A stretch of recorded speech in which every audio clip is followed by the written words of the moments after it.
মাজারে যাওয়া তো দূরের কথা, কোনো মেয়ে যদি মনে মনে নিয়ত করে এটাও হারাম এবং নাজায়েজ কাজ। কোনো মেয়ে মনে মনে নিয়ত করলে এটাও হারাম এবং নাজায়েজ কাজ। বাপ মরে গেলে বিটি কবরস্থানে যেতে পাই না, স্বামী মরে গেলে স্ত্রী যেতে পাই না। ইয়াসিন মারা গেছে, আমার কবরে কি করে যাব? আজকে মুসলমান আল্লাহর থেকে বেশি তার বস্তুর ওপরে বিশ্বাস করে, করে না করে না? মায়েরা ভালো করে শুনবেন, গাছতলায় ঘোড়া রেখে আচ্ছা মূর্তির সামনে মাথা নত করা যাবে? কথাটা বলুন, হ্যাঁ না না? করা যাবে না, নাজায়েজ হারাম কাজ। ঘোড়া দেখবেন অনেক গাছতলায় ঘোড়া রাখা থাকে, থাকে না থাকে না? ঘোড়া রাখা আছে, একটা চাদর টাঙিয়েছি, চাদর টাঙিয়ে সেখানে বলছে দিনের কাজ হচ্ছে, আর মেয়েরা সেখানে গিয়ে ছেলে চাইছে, সেখানে গিয়ে মেয়েরা ভালো মন্দ চাইছে, সেখানে গিয়ে আপনি বলছেন আমার ব্যবসায় বরকত দাও বাবা। গাছ বরকত দিবে, ঝড় দিলে যে গাছটা ভেঙে যাবে, ঝড় দিলে যে গাছটা উড়ে যাবে, ঝড় বন্যা এলে যে ঘোড়াগুলো ডুবে যাবে, তুমি তাদের কাছে ভালো মন্দ চাইছো? বড় কষ্ট লাগে আমার মায়েরা বোনেরা কবরে গিয়ে গড়াগড়ি খায়।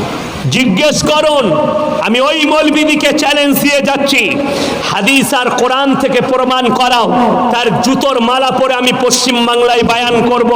এই খয়রাসোল এলাকায় কোনো বাপের বেটা মৌলবী থাকলে আমাকে ডাকবেন, মুনাজারা নয়, সিয়াসত্তার 6টা হাদিসের কিতাব আর কোরআন নিয়ে আমার কাছে বসবে আর প্রমাণ করাবে মেয়েরা মাজারে যেতে পাবে, মেয়েরা মাজারে গিয়ে গড়াগড়ি খাবে। শুনে রেখে দাও, তাহলে ফতোয়া দাও। আমাদের দেশে স্বামী মরে গেলে স্ত্রী কবরস্থানে যায় তো? আপনাদের যায়? যেতে পাবে? যতগুলো আলেম বসে আছে জিজ্ঞেস করুন, একজনাও সবাই বলবে হারাম নাজায়েজ। শুধু এই মৌলবি কটাকে নয়, যারা ভণ্ডামি করছে তাকে জিজ্ঞেস করছো, তার কাছে উত্তর থাকবে না। আমাদের দেশের যে অলিগুলো আছে, এই অলিগুলো তাদের পায়ের ধুলোর যোগ্য হবে না। কে কে আছেন? আল্লাহ নবী সাহাবী হযরতে উসমানে গনি, হযরতে শোয়েবা, হযরতে লুতবা, হযরতে আবু বকর সিদ্দিক রাদিয়াল্লাহু তাআলা আনহু, হযরতে উমরে ফারুক রাদিয়াল্লাহু তাআলা আনহু, আল্লাহ নবী চাচা যান আমির হামজা রাদিয়াল্লাহু তাআলা আনহু। জোরে বলুন সুবহানাল্লাহ। এদের থেকে বড় ওলি পৃথিবীতে আর কেউ আছে? তিনারা শুয়ে আছেন, একটাও মাজার নাই তিনাদের। আমি আপনাকে বলে দিই, ইসলাম সত্যর ওপরে চলে না মিথ্যার ওপরে? বাবা, সত্যর ওপরে চলে, মিথ্যার ওপরে চলে না। ইসলাম যদি সত্যর ওপরে চলে, হযরতে হোসেন শহীদ হয়েছেন কোথায়? কথা বলুন, কোথায় জানেন না? মুহররম আপনাদের দেশে হয় না? হ্যাঁ, ফাটাফাটি হয়, তাই না? তো কোথায় শহীদ হয়েছেন? কোথায়? কারবালায়। কারবালাটা কোথায়? দুবরাজপুরে। হ্যাঁ, কোথায় আছে? সিউড়িতে। কারবালাটা আছে ইরাকের মাটিতে, তাই না? আর মঞ্জিল মাটি হচ্ছে খয়রাসুল। এই কবরটা মিথ্যা না ওইটা মিথ্যা? তাড়াতাড়ি বলুন। এটা মিথ্যা। তাইলে আপনাদেরকে বলে যাই, যারা আছেন, আমি যদি দলিল দিই বলবে আরে দুট, এটা দেওবন্দি মৌলবি, এটা বেরেলি, এটা আহলে হাদিস, এই করতে শুরু করবেন।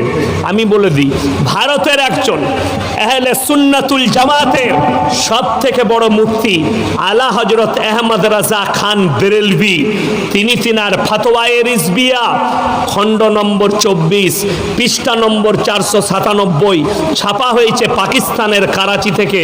তিনি লিখেছেন, এই 497 পৃষ্ঠায় লিখেছেন যে মিথ্যা করে কেউ যদি হযরতে হোসেনের কবর করে, মনজিল মাটি করে, ফাতিহা করে, চাদর চড়ায়, মাতম করে, লাঠি খেলে, গান বাজনা করে, এগুলো নাজায়েজ এবং হারাম কাজ। ওই ফতোয়াটাই ঢেড়া কাটা মারো আগে। আমার ভাই, আপনাদের দেশে লোক মারা গেলে কি করেন? ড্যান্স করেন তো নাকি? নাচেন না বক্স লাগিয়ে?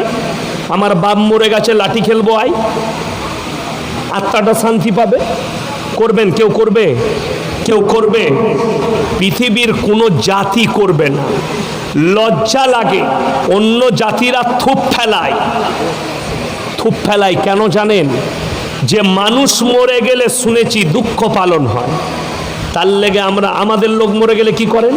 মিলাদ করতে হবে, কোরআন খানি করতে হবে, তার লেগে দোয়া করতে হবে।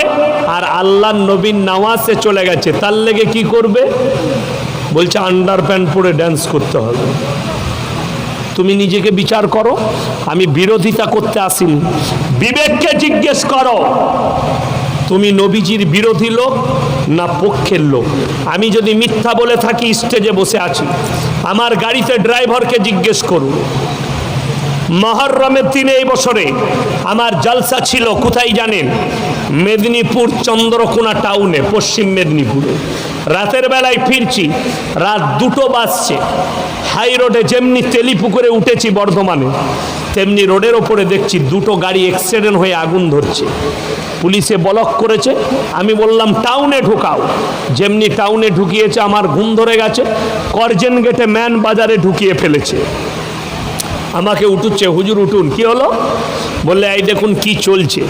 আল্লাহ, মুসলমান যুবক যুবতীরা মদ খেয়ে উদম ড্যান্স করছে, তাদের মাথায় কলমা লেখা টেনা, হাতেতে কলমা লেখা ঝান্ডা, আর মদ পান করে ড্যান্স করছে। আমি বললাম গাড়িটা এগিয়ে নিয়েছ। যেমনি তাদের ভিড়ের কাছে গাড়িটা গেল, একজন মাতাল আমাকে চিনতে পেরেছে।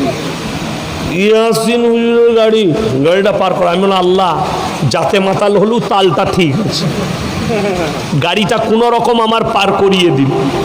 আর আমি দোয়া করলাম, আল্লাহ এই মুসলমান যুবক যুবতীগুলোকে তুমি হিদায়েত দান করো। এর থেকে বড় হাতিয়ার আর কিছু নাই। দুঃখ হলো, কষ্ট হলো, মুসলমান নবীজির মহব্বতে মদ পান করে ড্যান্স করে। নবীজির একদিকে নামাজে আর একদিকে জলিলুল কাদার সাহাবী হযরতে হুসেন রাদিয়াল্লাহু তাআলা আনহু দুনিয়ার বুক থেকে শহীদ হয়েছেন। বেঈমান কাফেররা কতল করেছে, তার জন্যে তুমি লাঠি খেলে, গান বাজনা করে, ড্যান্স করে দুঃখ পালন করবে। পৃথিবীর মানুষ লজ্জা পাবে, অন্য জাতিরা থুপ ফেলাবে তোমার ওপরে। দ্বিতীয় নম্বর, আপনাদিকে বলে দিই, আমার এলাকায় মারামারি হয়েছে 2টো দলে। একদল বলছে ওরস হবে, একদল বলছে করতে দেবো না। আমি বিতর্কিত মানুষ, আমাকে ডেকেছে, হুজুর বিচার করতে হবে। পার্টির নেতারা বললে বিচার করে দাও। ঠিক আছে, আমি যাচ্ছি। গেলাম, কি ব্যাপার বলো? একজন বলছে হুজুর, আমার এই হুজুরের কবরে আমাকে ওরস করতে দিচ্ছে না। আমি বললাম তোমার কবরে কোন হুজুর শুয়ে আছে? বললো হুজুর নাই, পাথর চাবড়ি থেকে একটা পাথর এনে কবর করেছি। তাহলে কবরটা মিথ্যা হলো না সত্য?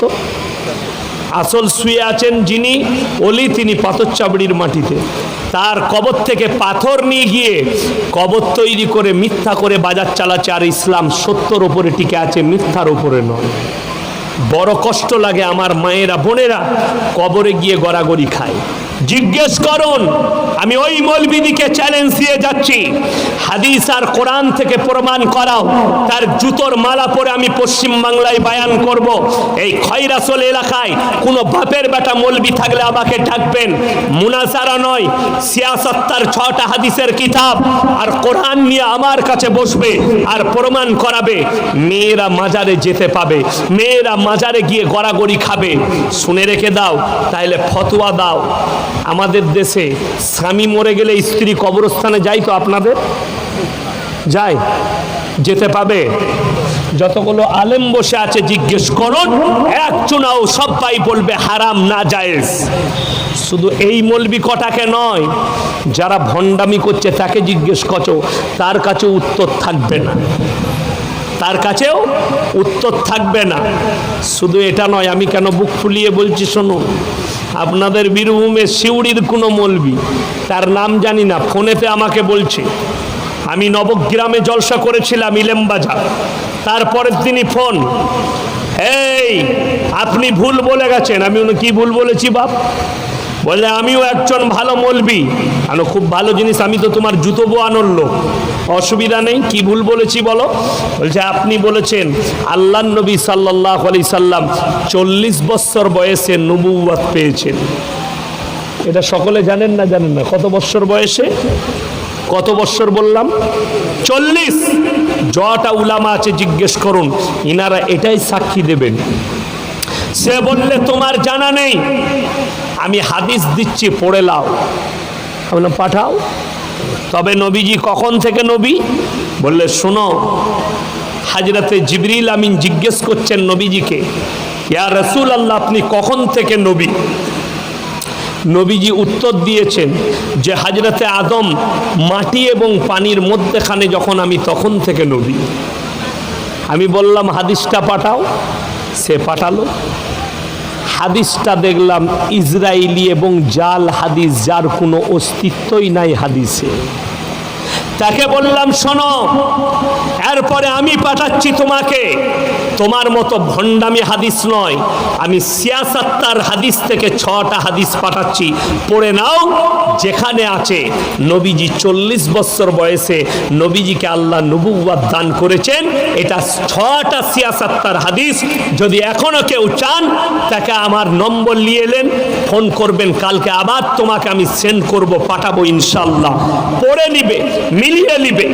বুখারী, তিরমিজি, আবু দাউদ, ইবনে মাজার হাদিস দিয়ে দেবো, খালি মিলিয়ে নিবে আর পড়ে নিবে হাদিসগুলো। যদি ইবারত পড়তে জানো, কিংবা কোনো ইবারতওয়ালা মৌলবীকে দিয়ে পড়িয়ে নেবে, তারপর থেকে বেটা এখনো পর্যন্ত না আমার ফোন তুলেছে না আর ফোন করেছে। আমি বুঝে গেলাম মাল ভণ্ড। তা আমি বলে যাচ্ছি, যদি কেউ প্রমাণ করাতে পারেন, কোনো মেয়ের, আমার মায়েরা শুনেন, মাজারে যাওয়া তো দূরের কথা, কোনো মেয়ে যদি মনে মনে নিয়ত করে, এটাও হারাম এবং নাজায়েজ কাজ। কোনো মেয়ে মনে মনে নিয়ত করলে এটাও হারাম এবং নাজায়েজ কাজ। বাপ মরে গেলে বিটি কবরস্থানে যেতে পাই না, স্বামী মরে গেলে স্ত্রী যেতে পাই না। ইয়াসিন মারা গেছে, আমার কবরে কি করে যাবে? আজকে মুসলমান আল্লাহর থেকে বেশি তার বস্তুর ওপরে বিশ্বাস করে, করে না? করে না? মায়েরা ভালো করে শুনবেন, গাছতলায় ঘোড়া রেখে, আচ্ছা মূর্তির সামনে মাথা নত করা যাবে? কথাটা বলুন, হ্যাঁ না না? করা যাবে না, নাজায়েজ হারাম কাজ। ঘোড়া দেখবেন অনেক গাছতলায় ঘোড়া রাখা থাকে, থাকে না? থাকে না? ঘোড়া রাখা আছে, একটা চাদর টাঙিয়েছি, চাদর টাঙিয়ে সেখানে বলছে দিনের কাজ হচ্ছে, আর মেয়েরা সেখানে গিয়ে ছেলে চাইছে, সেখানে গিয়ে মেয়েরা ভালো মন্দ চাইছে, সেখানে গিয়ে আপনি বলছেন আমার ব্যবসায় বরকত দাও বাবা।